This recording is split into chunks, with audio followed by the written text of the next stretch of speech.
Hey guys, what's up and welcome back to my channel. If you guys are new here, my name's Yasmin and I'm a 21-year-old mom to my 3 baby girls who are at home with their dad right now. As you guys can tell by the title of this video, I'm doing an updated video on my baby brother and that whole situation. If you guys didn't see my last video talking about my new baby brother and everything that was going on with him, definitely go watch that first if you guys don't know about that, because this video will not make any sense if you guys don't know the beginning of this story. So basically, well, first of all, I'm in my car because I filmed the last one in my car, and I like to film story times when I'm not with the kids and away from the house. So the best solution for that is to go drive somewhere, get a coffee, and film it by myself. So, like I said, if you guys didn't see that first video, definitely go watch that and it'll make more sense. And I'm just gonna kind of try to pick up where I left off with that one because so much has happened since then. Also, I gave an update in a recent video, and I actually am posting that video today when I'm filming this video. So when I post that video, I'm gonna put in a disclaimer in there that the update from that video was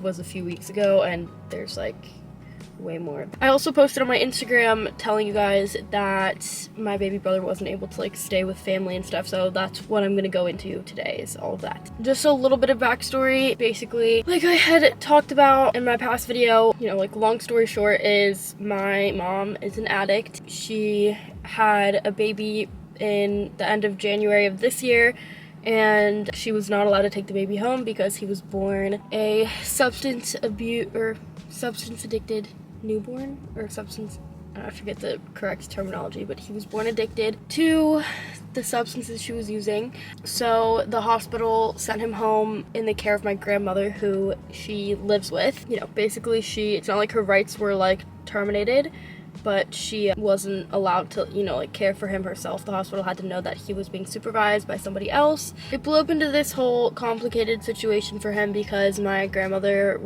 is not able to take care of him. She's 76. She still works full time, takes care of my other sisters. One of my sisters is actually staying with me right now, part-time, or not permanently but temporarily.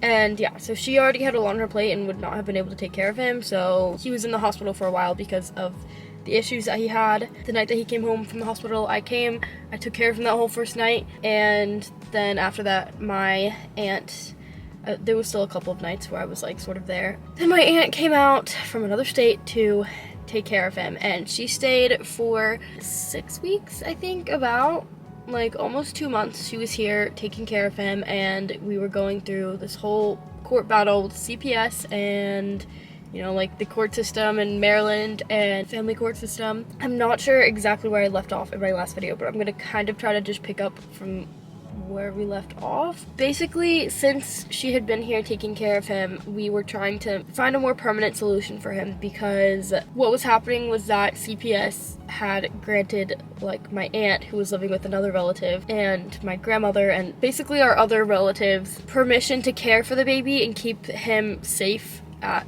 that relative's house, but not any official custody or anything like that, because the goal with the family court system is usually to reunite biological parents and children.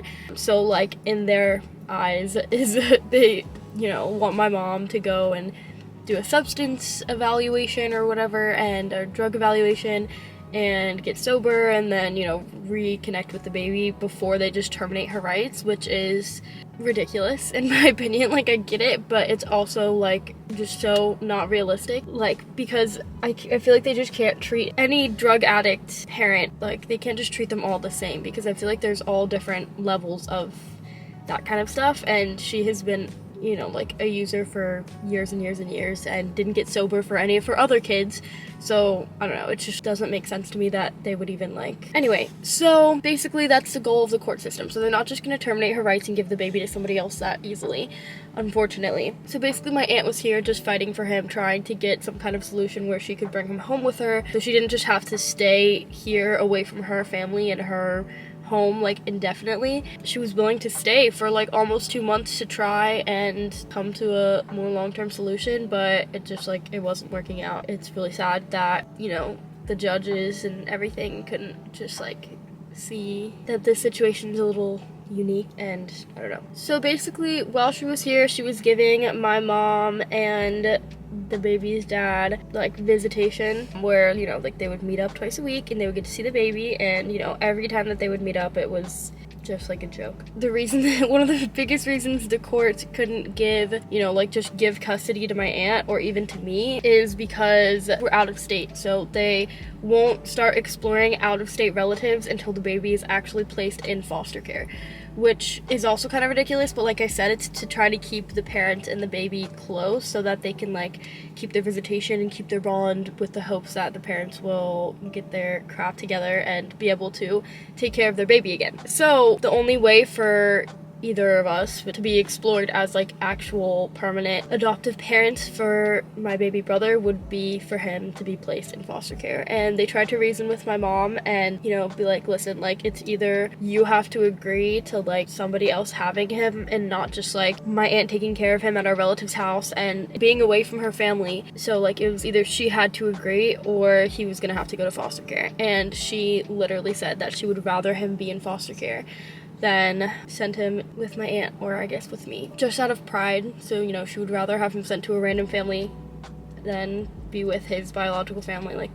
completely just out of like not wanting to lose, I guess. So yeah, so that's basically like, long story short, is like we ended up having to send him to foster care because she wouldn't agree to a long-term solution. If my aunt just kept staying and like going through the motions of like letting my mom have visitation and like nothing happening, then it would have just been like taken years, honestly, probably, to actually get to a long-term solution for him. So, you know, like in our minds and like our hearts, we're really hoping that him going into foster care is like a means to an end of the whole situation. Now that he's in foster care, like with the foster family, they can start to explore the out-of-state relatives as a permanent solution. So we're just hoping that like in the long term that we'll get to see him again. It was so sad when she had to leave him because, you know, she had been taking care of him for almost 2 months and had bonded with him and my aunt, and you know, like our whole family got to be with him. We were all so sad. My little sisters were like so devastated when he had to leave, but I'm just like trying to be hopeful and think that this, you know, like I said, is a means to an end. So now he's with the foster family. My aunt has gone back home and we will not stop fighting for him from here. My mom gets to see him, I think, like, I don't really speak to her, but like I think like once a week, and at like a social worker's office. So, you know, she would rather him be in a foster family and see him once a week in a social worker's office than him be with family solely out of pride. And it's just like, so I actually messaged her after she made this decision and I was like, I can't believe that you would do this, and like we're never gonna forgive you. And she just sent this like ridiculous, like sarcastic text back, and it's just like she's so like not there.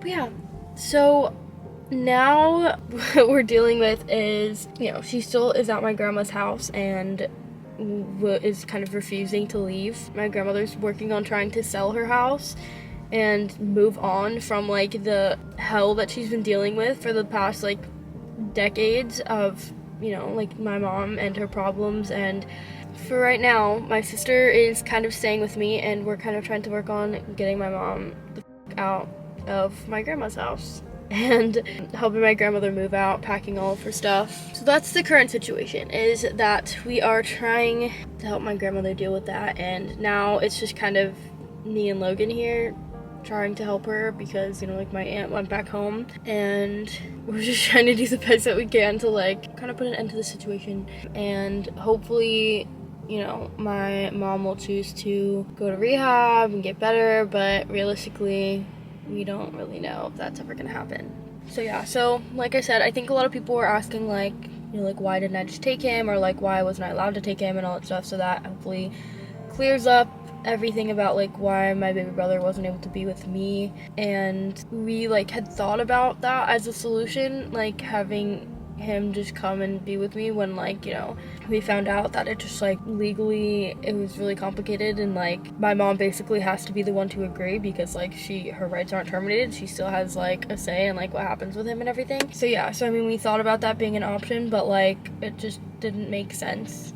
And even with everything we had on our plate, even if I like wanted to and like could figure it out, like I wasn't able to. Like I was not allowed to.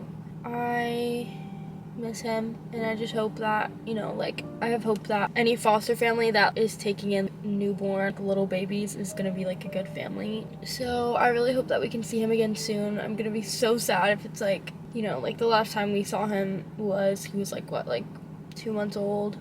It was like a few weeks ago before he left, and like I'm gonna be so sad if we don't see him again until he's like, I don't know, big baby, because like babies grow so fast at this age. So after this, I'm actually gonna go and make a bunch of phone calls and try to figure out the rest of the plan for, you know, like helping my grandmother with everything. And yeah, but I'm gonna be out of town for a little bit this April, but that's what we're dealing with now. Also, my little sister, like I said, is kind of staying with us like temporarily while we're trying to deal with it all, so she doesn't, you know, she's like a little bit older than my youngest sister, and it kind of just makes more sense for us to just have her than my youngest sister, because I don't know, my youngest sister Ellie is still like with my grandmother and has like a best friend that lives next door that she like stays with a lot, and it just like makes me feel better like about her being there still. And obviously she still has my grandmother with her and doesn't have to like see all the things that are like still going on behind closed doors there, if that makes sense. But Venice, my other sister, she's 11, and she, you know, like wanted to stay with us like at least temporarily with all the stuff going on. And like I remember when I was around her age, like in middle school, is when I started to like really understand all the things going on and finding out everything about my mom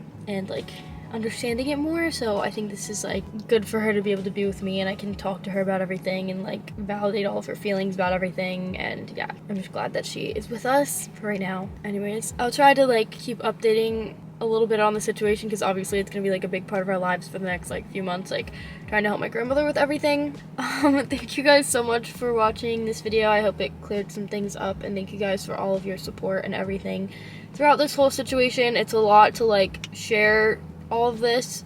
Like I said, like before, it would feel weird not sharing about it because it's obviously been like a huge part of our lives the last couple of months. But yeah, so I just appreciate all of like the positive comments and support and love from you guys. And yeah, okay, thank you guys for watching, and we will see you guys in the next video. Don't forget to check out my other socials down below for like other updates and stuff. We'll see you in the next video.